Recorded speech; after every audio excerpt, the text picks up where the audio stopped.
When a man's value is no longer measured by what he does, by his finances or social standing, how does he determine his worth? In our new world, a man's presence, his depth of awareness, is his most valuable asset. For most of my teenage life, I didn't really understand the power of meditation. I didn't understand the hype around it, and I thought it was a bit weird, a bit cringe when I was a younger teenager. Of course, I didn't know any better, and it's not cringe at all, it's not weird at all, otherwise I wouldn't be making a video about it. But what I want to say is that I had a lot of limited beliefs about it. I used to know about Wim Hof with his breathing techniques, that it had helped a lot of people.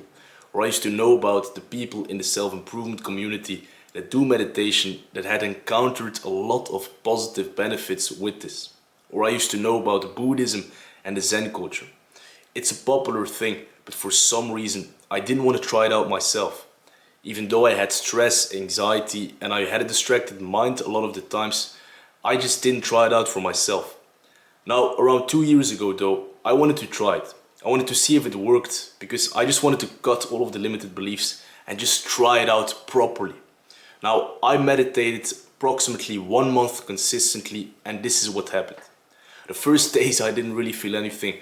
The second day I didn't feel anything. The first week I didn't feel anything. But around the second and third week, I really started to see positive benefits. I started to feel more relaxed, more peaceful, more calm in my mind, more focused and more present. I started to have less anxiety and less stress. Now, how cool isn't that with our own body, with our own breath, we can truly use it in such a beneficial way. We can use our breath, be conscious about our breath to be more present, not needing a drug, not needing medication, just our breath, just our natural breathing pattern. Now picture this. Imagine being able to stay so present in a moment that you're able to give everything you have in that present moment when you're making an exam, for example, or when you're sparring and when you're having a boxing match. Or for example, when you're going to the gym and you're trying to get that aesthetic body and you're trying to grow your muscles. Now imagine how much positive impact this could have on your personal life and how this could influence other people in a positive way. You might ask yourself, how should I start meditating? What should I do to meditate? Well, what I would recommend you to do is to first of all find a nice and quiet place, and a place where you can meditate regularly. Maybe for you it's in your living room or in your sleeping room, wherever it is. Just find a nice and comfortable place, and the most important thing for me is that you're able to stay relaxed in that place. That there are no distractions, no phone, no alarms, no nothing. Now, a second thing is that when you start meditating, you will recognize that there are thoughts, that there are patterns in your head, and the main focus of meditation should be to focus on your breath, focusing on only one thing and realizing that it's a practice.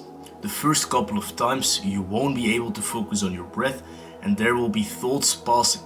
Now, if you have these obsessive thoughts or if you have random thoughts, just accept them and just let them pass by, like, for example, a cloud in the sky, if that makes sense. Now, my third recommendation is to start with a small time limit, like 5 minutes or 3 minutes or 4 minutes. Because when you start to put the bar high for yourself and you start with doing it for 10 minutes or 15 minutes, it's a really good thing, of course, but it will be much more difficult to be consistent with meditation, as I believe that it's more important to stay consistent than to do it good in the beginning.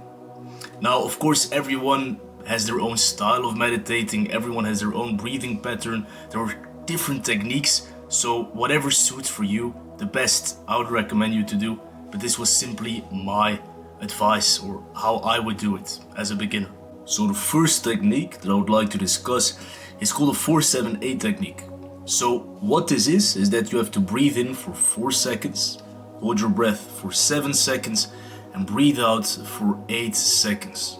Now, the power of this technique is that it reduces your stress, it reduces your anxiety, and it makes you more sleepy and a more relaxed vibe.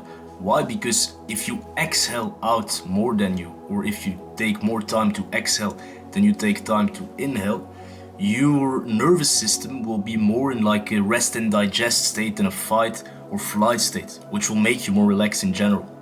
Also, what I found from this technique, or what I found in general with meditation, is that you should definitely breathe in with your nose. One, it's healthier and it also like gives more oxygen to you. Another thing is that you have to breathe in fully with your back straight. One, it's good for practicing full breathing, and it's really good if you want to practice like having a good posture when you are talking to someone or when you're walking, instead of like sitting like this every single day. Or a lot of people, at least, they sit like this when they're working on their computer or when they're on their phone, and it's a really bad like thing to do for your back. It's not healthy at all. Now, my personal breathing technique is not specifically the same, but I don't believe that it has to be the 4-7-8 technique. I don't believe that it has to be a specific technique. The only important thing though is that the key factors that I just told you, I believe, are really important for every meditation, every breathing session. Prove me wrong if you think otherwise, and just let me know in the comments. I always love feedback and I always love to see what other people think. Now, thank you for watching this video. I hope you liked my breathing techniques. I hope you as well see the importance in meditation, in practicing to stay present, in practicing to stay zen. And let me know in the comments what your meditation journey or what your journey with breathwork looks like. Thank you for listening and see you on the next one. Bye.